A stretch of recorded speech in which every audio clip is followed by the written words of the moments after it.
I needed a little sippy sip. Today I thought I'd share with you all some tips I use when I'm filming, because I have been asked about my tips, my tricks or whatever, but there's nothing really too technical about it, and this is perfect if you do not have the budget to buy fancy camera equipment or anything like that. Just like me, I don't have the money to buy anything fancy or pay lighting professionals, or I don't even have a studio. I just film at home. Let's get into it. So the first thing I do is prepare everything, and the number one thing to start with is yourself hygiene. Prepare you before you prepare anything else. Ooh, this lighting, there's a cloud, but it's gonna sort itself out. So my basic routine, I always use a body oil or slather myself in cocoa butter. It adds dimension, and I use it right before filming so my skin looks alive and not dusty. Yeah, I don't want no dusty skin. I also check the small detail, like I like having my nails done. I don't want no crusty cuticles. You don't have to get your nails done, just make sure they're clean and groomed. Make sure your teeth and tongue is clean, especially if you're doing voice work or taste testing. You speak clearer, you speak with a nice lisp, and there's nothing worse than seeing someone doing a tasting video and they have a nasty ass tongue. I like having a cup of tea. This one is from Sage and Loon, and it has licorice to help soothe your throat, and it also has ashwagandha to settle those nerves. So if you're filming with people, you want to be calm. You want to be calm in front of the camera, and it really does help. And it tastes good too. It's a little bit chocolatey, and it always helps when speaking to have sips of something, and it is my tea. And everyone's like, you're behind the camera, no one's gonna know if you're stink, but hygiene equals confidence. Feeling clean and polished does show on the camera. So the next thing is always prep your script and your space. I always make like little bullet points of what I'm going to say so I don't forget anything. You can also do like word for word script, but I like having a little wiggle room, so I just use like little cues just not to forget anything. And with respect to prepping your environment, you can just like do a little general spruce up, tidy up, clean. Clear the counters, charge your equipment. There have been so many times where I have set up everything to film and my battery is dead, and now I have to like sit looking pretty, wait for my camera to charge. Sometimes it takes like 30 minutes. It is annoying. If you're cooking or creating something like a recipe, try and measure out as much stuff as you can and prepare as much stuff as you can.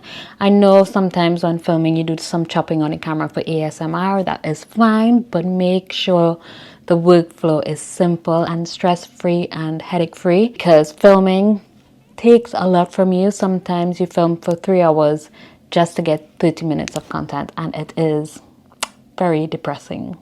The next question I get asked a lot is, how do I even speak in front of the camera? Some people said they don't have the balls to speak in front of the camera, and you have to do a mental prep. What I always say in my head, I heard this from someone, the cost of social media is embarrassment.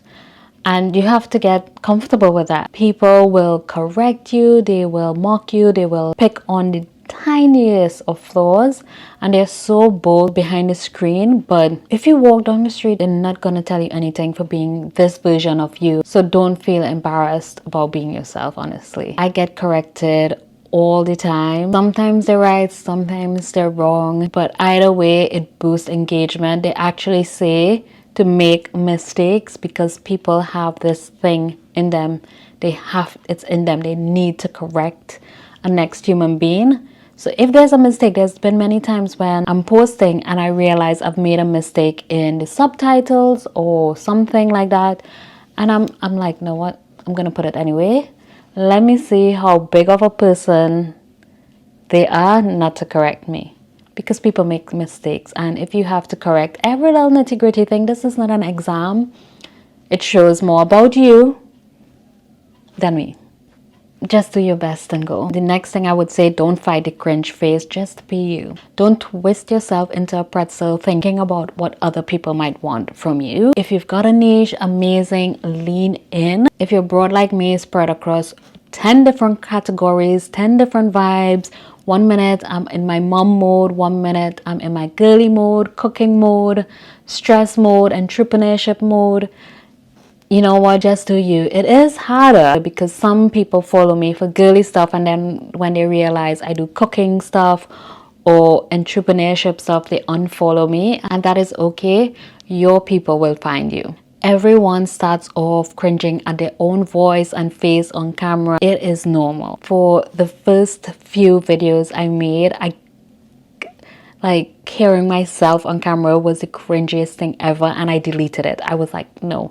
And I don't know, I just said yes one day and I posted it, and no one complained, no one said anything, and I was like, why was I scared? Like, and if you push through that cringe phase and still enjoy the process, then content creation is for you. If you hate it after that cringe phase, then it may not be for you, and that is okay.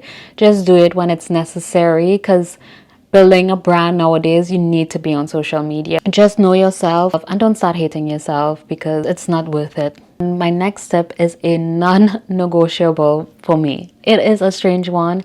It is just something that is probably personal to me, but my holy grail is natural lighting. I plan my filming days around the sunlight. The bare minimum is natural light. So if it's a cloudy day but the light is still coming through a window, you still get that natural glow. Natural light is my holy grail. Like, some people have professional lighting. I've never seen artificial lighting recreate the softness and the natural imperfections of the sun. Ring lights, I don't like how they look on your eyes. Even professional setup, they either feel fake or look too perfect. And props, especially like plants, they glow differently with natural light. Especially if you're doing color-based videos, like how this lip color looks on me, or on brown skin or dark skin or light skin or whatever. You need natural lighting. There has been so many times I saw a lipstick look good on a girl and she appears to be brown, but she used a different lighting or a filter, and the lipstick, when I bought it, it did not look good on me. And it turned out she used a filter and different lighting. Even like glass hits different with natural lighting. And sometimes you think you need a better camera or a better phone or something.